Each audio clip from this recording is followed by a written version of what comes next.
새벽 공기를 뚫고 울려 퍼지는 전화벨 소리에 제인 씨는 잠에서 화들짝 깼어요. 한 치 앞도 안 보이는 어둠 속 전화기 너머로 들려오는 낯선 숨소리에 그녀의 등골은 서늘하게 굳었어요. 여보세요? 누구세요? 하지만 대답은 없었어요. 대신 들려온 건 익숙한 멜로디. 바로 은호가 가장 좋아하던 장난감에서 나오는 음악이었어요. 순간 그녀의 심장이 쿵하고 내려앉았어요. 며칠 전 은호가 납치됐던 그날. 유괴범의 정체가 큰아빠 황기만이었다는 사실이 가족에게 드러났을 때 제인의 세계는 한순간에 무너졌어요. 하지만 그가 곧바로 잡히면서 사태는 일단락되는 듯 했죠. 모두가 그렇게 믿고 있었어요. 하지만 이 전화 한 통으로 제인은 깨달았어요. 끝난 게 아니었다는 걸요. 진짜 유괴는 이제부터 시작이었어요. 그동안 잊고 지내려 했던 기억들이 다시 하나둘 떠올랐어요. 유괴 직후의 은호 표정, 그날 기만이 했던 말, 그리고 무엇보다 기찬의 어정쩡했던 반응들까지. 그녀는 더 이상 남편의 말을 그대로 믿을 수 없다는 것을 본능적으로 느꼈어요. 그날 아침 기찬은 여느 때와 다름없이 출근 준비를 하며 태연한 얼굴로 주방으로 들어섰어요. 제인은 커피잔을 쥔 채 냉랭한 시선을 보내며 묻지 않은 말을 먼저 꺼냈어요. 은호 곁엔 이제 아무 일도 없을 거야. 걱정하지 마. 당신 하자는 대로 다 할게. 하지만 제인은 웃지 않았어요. 오히려 숨을 길게 내쉬며 그를 똑바로 바라보았어요. 기찬 씨, 당신 숨기는 거 있죠? 은호를 납치한 게 정말 기만 씨 혼자였을까요? 당신 알고 있었던 거 아니에요. 그날, 당신 전화기 꺼져 있던 이유가 뭐였어요? 그게 우연이라고 믿으라는 거예요. 기찬은 대답하지 못했어요. 눈동자가 흔들렸고 그 흔들림은 침묵으로 이어졌어요. 말없이 커피잔을 내려놓은 그는 고개를 돌린 채 방을 나갔어요. 그 순간 제인의 머릿속은 쉴 새 없이 회전했어요. 누군가는 분명히 그녀와 아이를 속이고 있었고 그 속에는 남편이 포함돼 있었어요. 그녀는 진실을 쫓아가야 했어요. 미국에 지낸다는 셀이 있잖아. 결혼식 때 봤지? 기억나? 황서방이에요. 언니 서운하게 들을 수 있겠지만 YL그룹은 강씨 사람이 해야 돼요. 같은 시각 YL그룹 본사.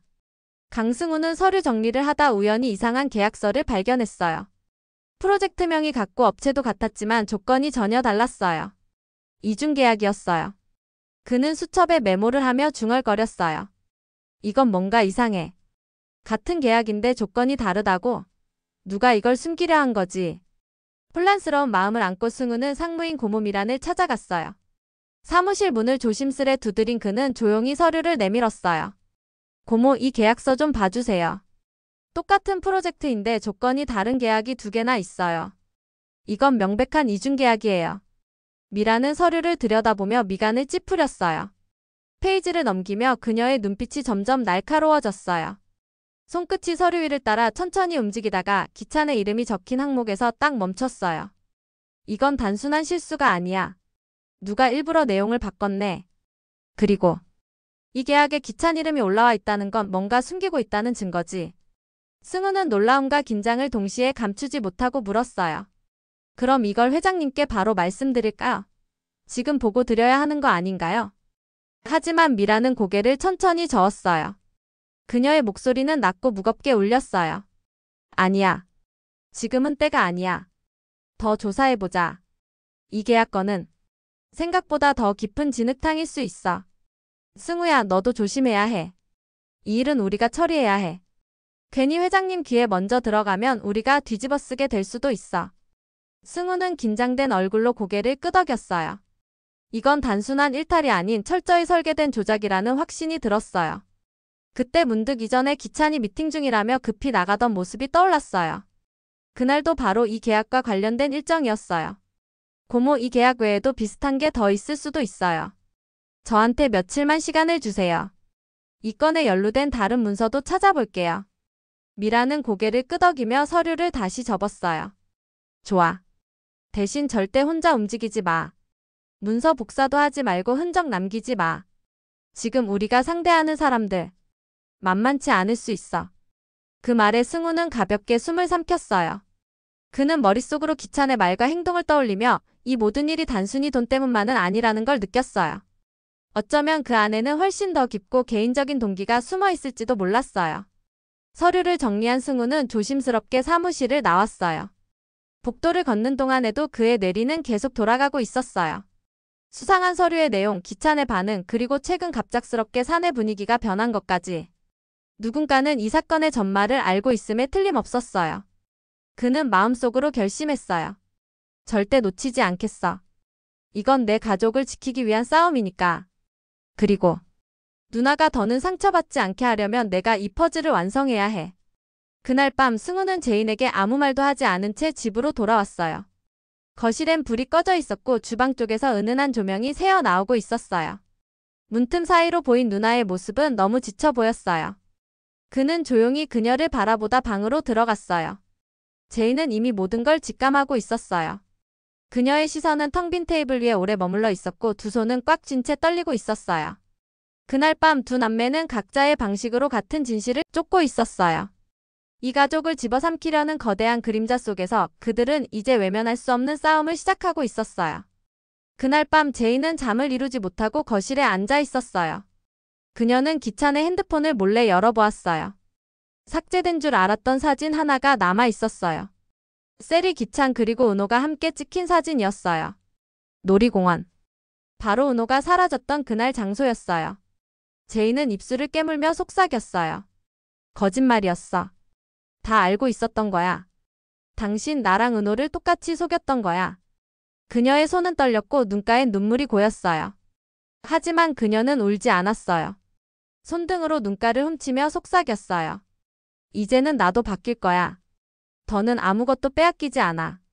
누구도 내 아들한테 접근하지 못하게 할 거야. 그녀는 바로 다음날 변호사를 찾아갔어요. 기찬과의 이혼과 양육권 청구를 본격적으로 준비하기 시작했어요.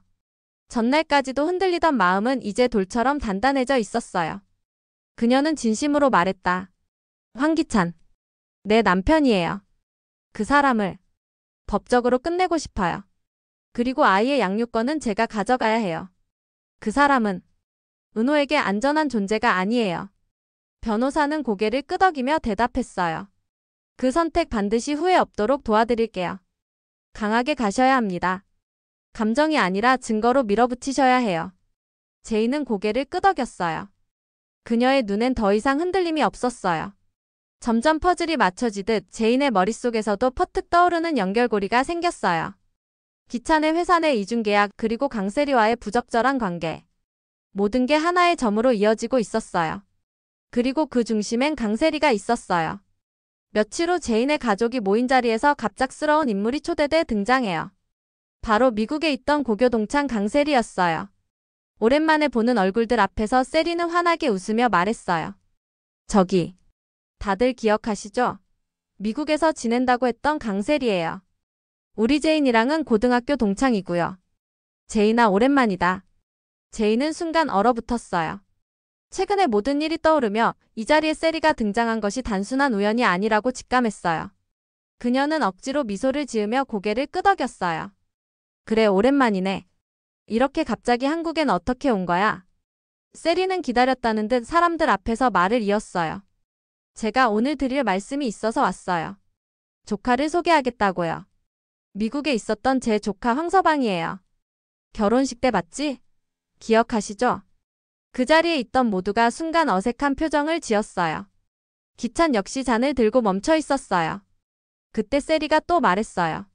언니, 서운하게 들릴 수도 있겠지만요. YL그룹은 아무나 하는 데가 아니에요. 사람이 해야 돼요. 제인 언니도 알죠? 능력 없는 사람, 아무리 끈 떨어진 귀족이라 해도 버텨내기 힘든 곳이라는 거요. 그 말에 제인의 어머니 자영은 첫 잔을 내려놓으며 단호하게 말했어요. 그건 판단의 몫이 아니에요, 세리씨. 이 자리에서 그런 말은 예의가 아니죠. 세리는 살짝 웃으며 손을 내저었어요. 그럼요, 그럼요. 괜히 분위기 흐릴 생각은 없었어요. 전 그냥 솔직하게 말씀드리고 싶었을 뿐이에요. 기찬은 불편한 표정으로 두 여자를 번갈아 보았어요. 그 자리는 순식간에 무거운 공기로 가득 찼고 강세리는 자기가 던진 말을 만족스레 떠올리며 자리에 앉았어요. 그날 저녁 제인은 강세리를 따로 불러냈어요. 두 사람은 텅 빈 응접실에서 마주 앉았고 잠시의 정적 끝에 제인이 입을 열었어요. 왜 이렇게까지 해? 나랑 기찬 씨 사이에 무슨 일이 있었든 간에 애까지 끌어들이는 건 선을 넘은 거야. 강세리는 고개를 갸웃하며 물었어요. 정말 아직도 몰라서 묻는 거야? 나는 늘 내가 가진 걸 부러워했어. 그리고 이제는 그걸 다 가질 거야. 너한테 뺏기기만 했던 시간 이젠 끝났어. 제이는 이를 악물고 말했어요. 그래, 내가 그렇게 원한다면 싸워봐. 하지만 경고할게. 내 아이만은 건드리지 마. 너까지도 은호를 다치게 만든다면 그땐 나도 널 용서 못해. 두 사람의 숨소리가 교차하듯 팽팽한 긴장감이 돌았고 그 대결은 이제 본격적인 전쟁의 서막을 알리는 듯 했어요. 이제 제이는 더 이상 감정에만 흔들리는 사람이 아니었어요. 그녀는 칼날처럼 예리해졌고 더는 누구에게도 침묵하지 않기로 결심했어요. 그리고 그녀의 싸움은 이제 시작일 뿐이에요. 오늘도 끝까지 함께 해주셔서 정말 감사드려요. 구독과 좋아요 그리고 알림 설정까지 해두시면 다음 회차 리뷰도 빠르게 받아보실 수 있어요. 그럼 저희는 다음 영상에서 다시 만나요.